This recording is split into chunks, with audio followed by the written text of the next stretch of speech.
All right, let's talk about your 1973 hit, Jimmy Loves Marianne. Okay. That happened again. That was pretty quick. It was just a year later, right? Well, in those days, you used to make an album every year. You know, if you had a hit album, you went right back to the studio and made another one. Right. And making that album was probably the most enjoyable experience I've ever had in a recording studio because that album was produced by the late, great Arif Martin. And if anybody doesn't know who Arif Martin was, he produced everybody from the Rascals to Aretha Franklin to Bette Midler to the Bee Gees. I mean, he was just a great producer and a wonderful man. And Clive Davis, who ran our record company, hooked that up for us because Arif really worked for Atlantic Records, and most of the groups that he produced were Atlantic recording artists. But Clive fixed it up so he would produce us. And he was such a great producer and such a wonderful individual. And we worked at those historic old recording studios, the Atlantic Studios on 61st and Broadway. And people would come traipsing in and out in the middle of the night. Dr. John came in one night, uh, probably a little inebriated, may he rest in peace. And, people would just come drifting in and out.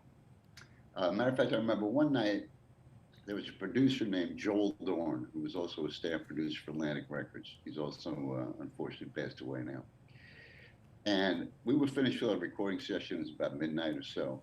And Joel comes in and he calls us into the back room. He says, guys, he said, I just finished this record, and it's a very unusual record. I did it with Roberta Flack, and it's either no one's ever going to play it or it's a number one record.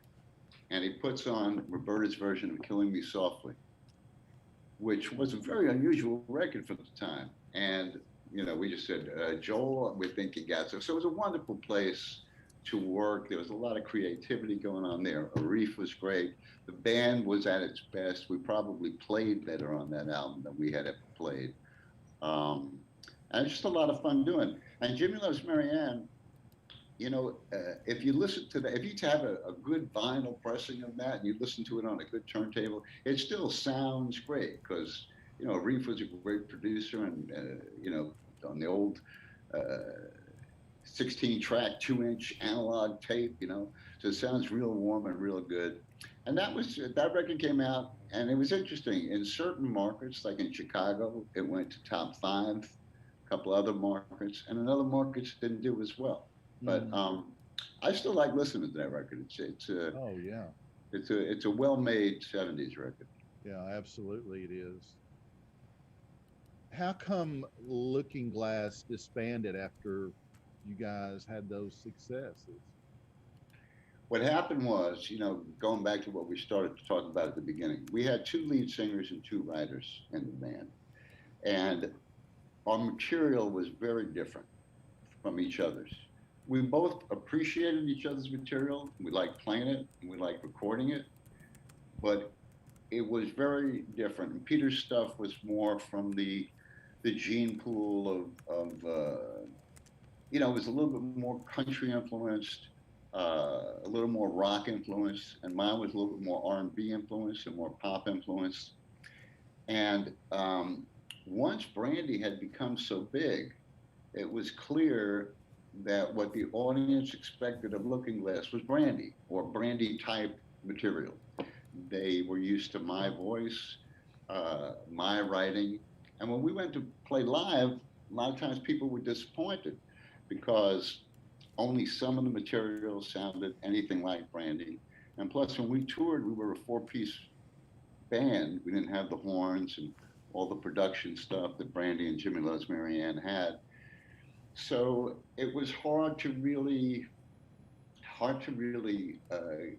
get Looking Glass as an identifiable band because we had two different writers and two different sounds on records, and then when we went to play live, we didn't sound like either side of the records really.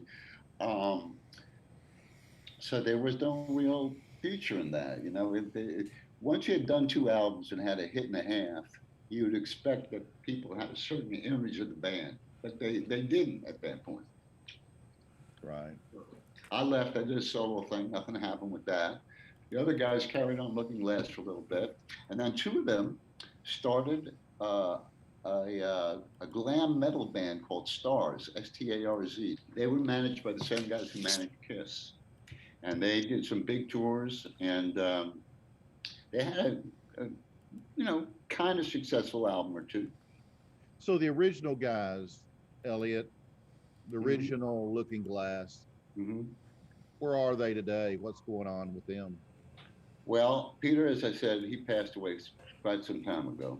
Oh, Um, your bass the player. bass player. Uh, the drummer, whose real name is Jeff Grove, but has always gone by the name of Joe Doobie, he and I are still in touch. He lives in New Jersey, and he goes out and plays with some of the Stars members as stars. So he goes out and plays occasionally with them. And Larry, who was the keyboard player, he gave up the music business, but he became a music teacher in the public school system in New Jersey. And Wow. he did that for many years and just recently retired from that. Hmm. And he was a very well respected and beloved teacher in the school where he taught. Wow. Do you guys ever, except for the, of course, the bass player, do you guys ever get together and play? Well, I have with Doobie, with the drummer, because if I'm playing a show uh, in a town where he's nearby, I'll have him come in and sit in on the drums. Uh, so I've done that at least 3 or 4 times with Doobie. And Larry's moved down to Georgia, and he hasn't played in a while, so it's more difficult with him. But I do play with Doobie when I get a chance to. I guess Elliot, everything happens for a reason. I really believe that, and I know that your solo work that you did, it never really got a lot of traction. Although I wonder why. But your career, your second career that you call it, doing music for film and TV, that really turned out to be a big thing for you. So It did, and I was very fortunate. I mean, it's a long story about somebody knew somebody knew somebody, um, but it kept me involved with music, and I learned a whole bunch of stuff about making movies and television, and kind of learned on the job. But it was very interesting. You know, uh, I mean, some of the directors and our producers I worked with, not going to name drop, but there's some great, wonderfully talented people, and then also some really crazy people too. oh, I bet. You think musicians are crazy? You want to work with a couple of film directors Yeah, who's I bet. crazy for a while. You ever worked with Scorsese, No, mm-mm. Tarantino? No, never worked with Tarantino. Yeah, just curious. No, didn't work with them. Couple, But couple of my favorites. I just thought I'd throw them out yeah, no, I didn't work with either of them. I did work with no, now I'm gonna forget his name. Jim, who directed Alien 2 and Titanic.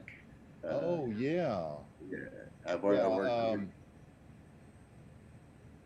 and now I blank it. James, James. Jay.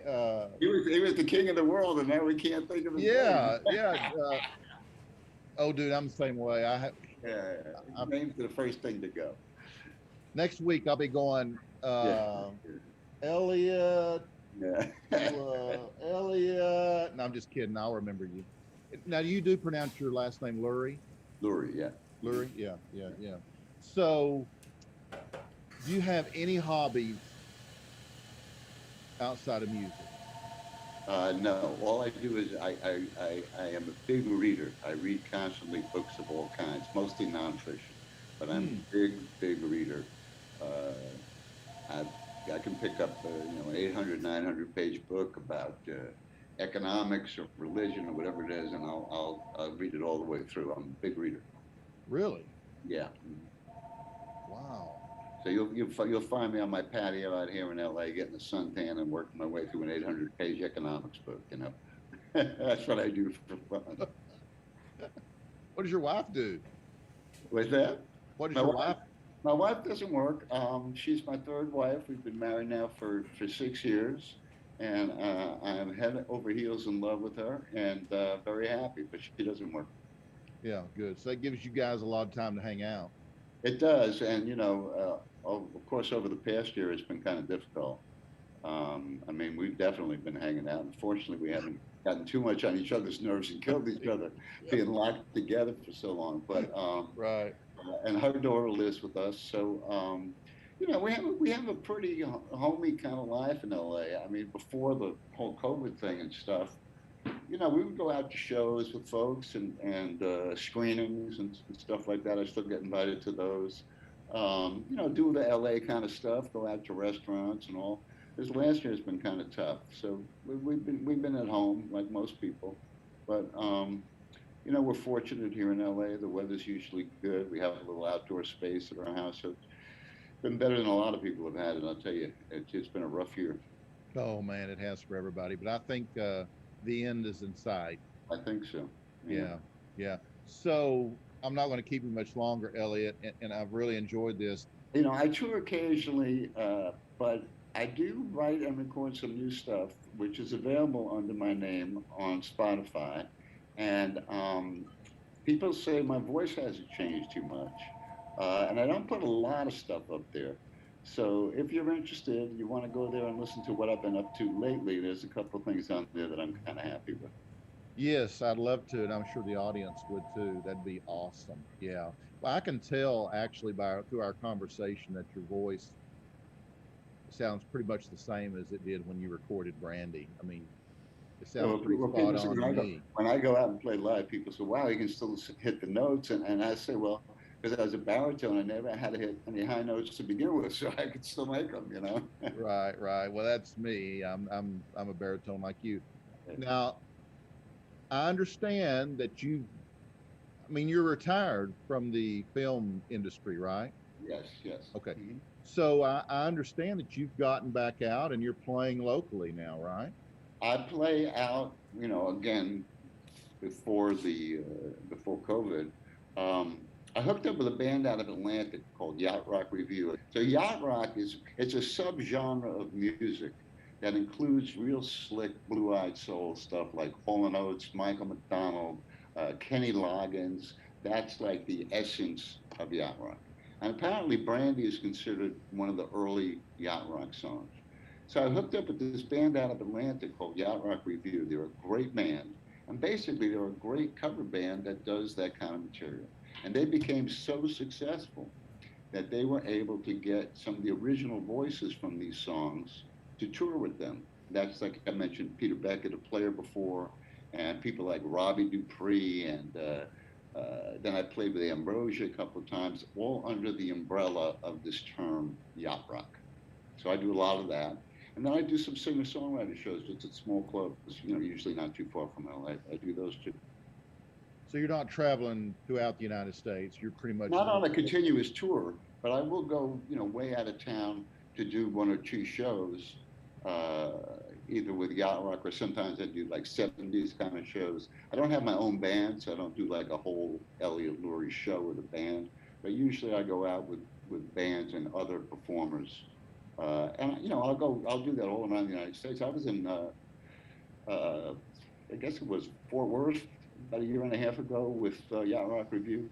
really. Yeah, yeah. Well, dude, if you get back to the Dallas Fort Worth area, I definitely want to meet you. I So would I would definitely let you know, and I have a real beer with you instead of a virtual beer. absolutely. That's the that's the best, Elliot. You know what? I'll buy. Okay, you're I'll on. buy. Do you still own the rights for Brandy? No, I never did own the rights to Brandy. Okay. It's the master recording is owned by Sony, which used to be CBS, and the song is published by Warner Chappell. But they send me my checks every once in a while, so they're good. I bet those checks are good, aren't they? they sometimes they can be depending on what's going on at the time. They can be, yeah. Yeah, I bet they are, man. You've been getting those a long time too, hadn't you? Almost 50 years now. Dude, yeah. Wow. Elliot, I just wish you and your family the very best health, happiness, and success this life has to offer. Thanks. Same to you, DC. You're welcome. Everything Elliot Lurie can be found on his website, elliotllurie.com. And as always, I will include links to his music in the description below. So all you have to do is click. I appreciate you hanging out with Elliot and I today. And please like and share this video and click subscribe to subscribe to my YouTube channel. It's free.